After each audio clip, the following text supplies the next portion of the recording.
He thought the worst thing that could happen that night was forgetting to sign a client contract, but when his boss showed up at his door and yelled, "You're fired," Robert Carter realized he had misunderstood far more than paperwork. Robert had spent the last 3 years balancing the full-time role as single father and junior architect at a prestigious design firm after losing his wife in a car accident that left his world split in two. Every morning, he packed lunchboxes with little handwritten notes for his 7-year-old daughter Margaret, walked her to school, and rushed to the office with tired eyes but a determined heart. His boss, Susan Hayes, was known in the company as sharp, composed, and impossibly driven kind of woman who built skyscrapers in meetings and broke excuses with a single look. But what Robert never noticed was how her gaze softened whenever he mentioned Margaret, or how she lingered by his desk offering feedback that felt suspiciously like concern.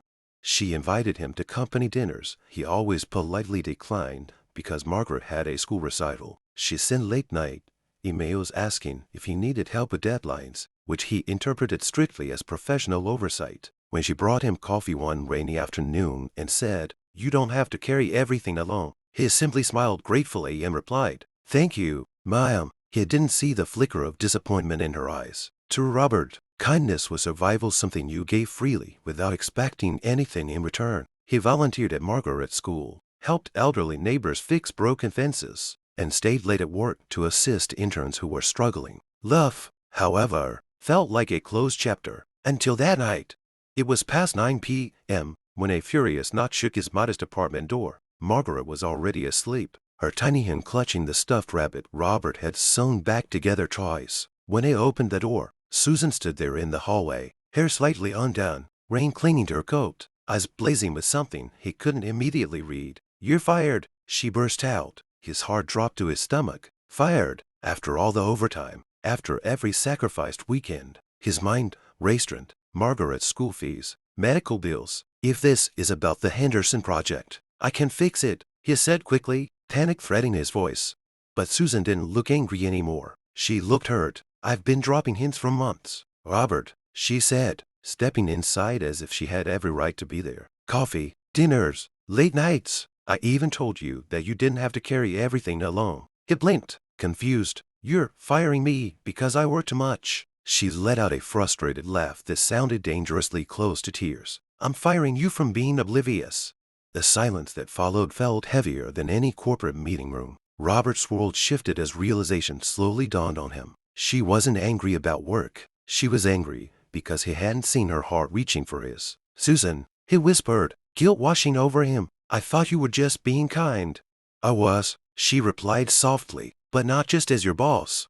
For the first time, he truly looked at her not as the woman who signed his paychecks, but as someone standing vulnerable in his living room, risking her pride. She noticed the crayon drawings on the fridge, the neatly folded laundry on the couch, the framed photo of his late wife on the wall. "You love deeply," she said. "That's why I fell for you." The confession hung in the air, fragile and powerful. Robert felt something stir inside him that he had buried under responsibility and grief. "I was afraid," he admitted. "Margaret's my world. I didn't think there was space for anything else." At that moment, a small sleepy voice echoed from the hallway. "Daddy." Margaret stood there rubbing her eyes. Susan's expression immediately softened. She knelt down and smiled gently.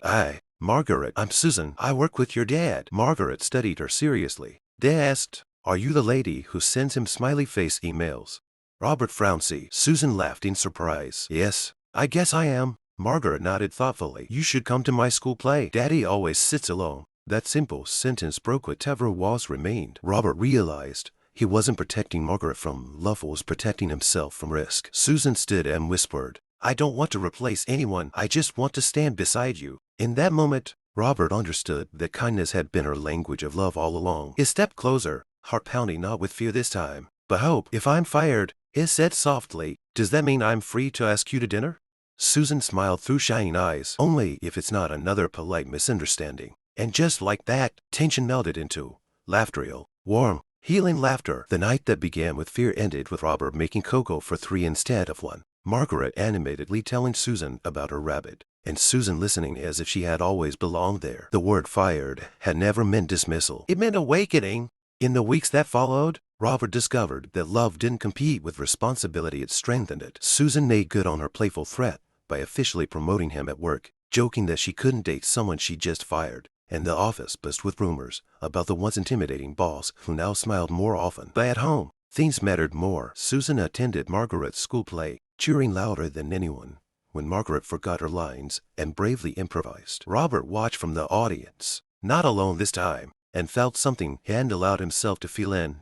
Here's Bees. One evening, as they walked through the park, Robert finally shared stories about his late wife, expecting awkwardness or jealousy. Instead, Susan squeezed his hand and said, "She must have been incredible to teach you how to love like this." That was the moment he knew her love was built on kindness, not competition. Months later, on another rainy night, Robert knocked on Susan's door instead. When she opened it, confused, he smiled and said, "Susan Hayes, you're fired." She raised an eyebrow playfully. "From what?" He dropped to one knee, Margaret peeking from behind him holding a tiny velvet box. "From chasing me," he said, "because now it's my turn to chase you forever." Tears filled Susan's eyes as Margaret whispered loudly, "Say yes." And she did. In choosing to open his heart, Robert didn't lose stability, gained a partner who matched his kindness with her own fierce devotion. The man who once believed love was a distraction realized it was the very thing that made his world stronger. And the woman who had knocked on his door in frustration found not just romance but a family. What started with "you're fired" ended with "we belong together." And this time,